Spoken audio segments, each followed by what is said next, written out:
And now. And I'm still Scott from Dr. Dog. Zach from Dr. Dog. How you doing?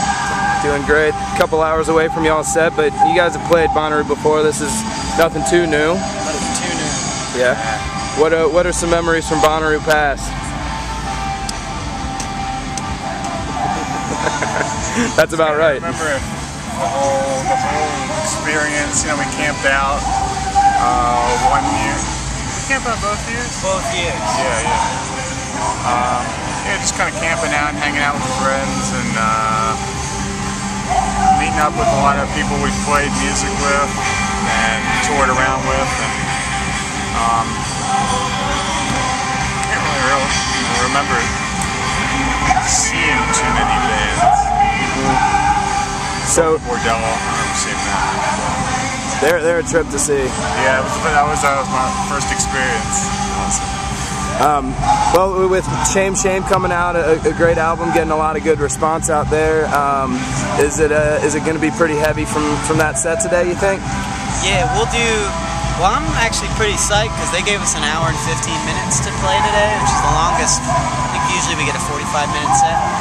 So yeah, so we're gonna do pretty much that whole album and then fill in the rest with older stuff. Yeah. And being able to, come back to a place and play these gigs, kind of a couple years apart, can you kind of see where the band has been headed over that time period a little, as far as a timeline? Yeah.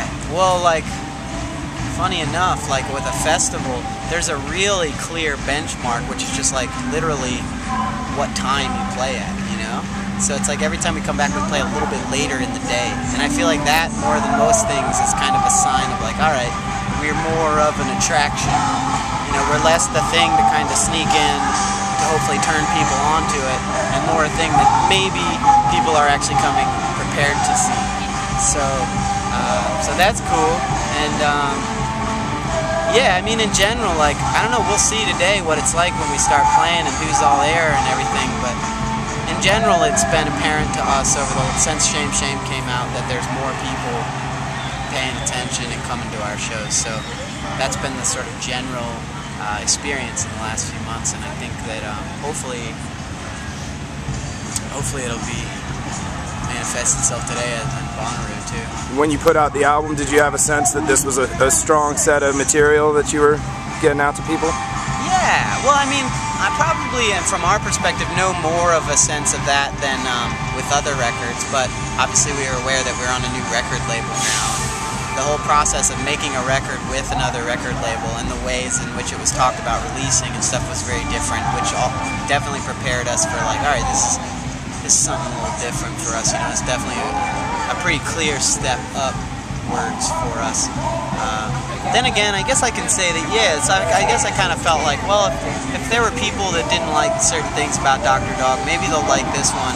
Not that that was our conscious goal, but I knew that as the result of what our conscious goal was, which was to kind of be more of a live sounding recording, that our recordings would be inherently more accessible and less kind of experimental and weirder, some of our older stuff. So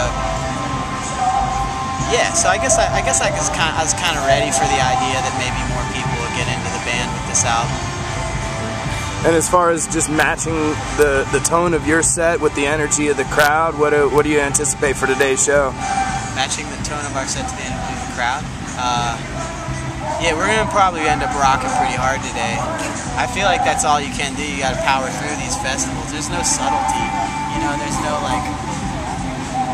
atmosphere really, if there is an atmosphere, it's one of excess sound and floating and coolness everywhere. It's you just gotta kind of crack through the barriers of all that stuff, kind of own your situation for that little bit of time. There's really only one strategy that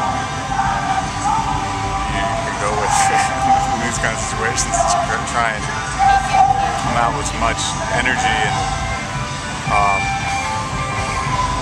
just rock it as hard as you can.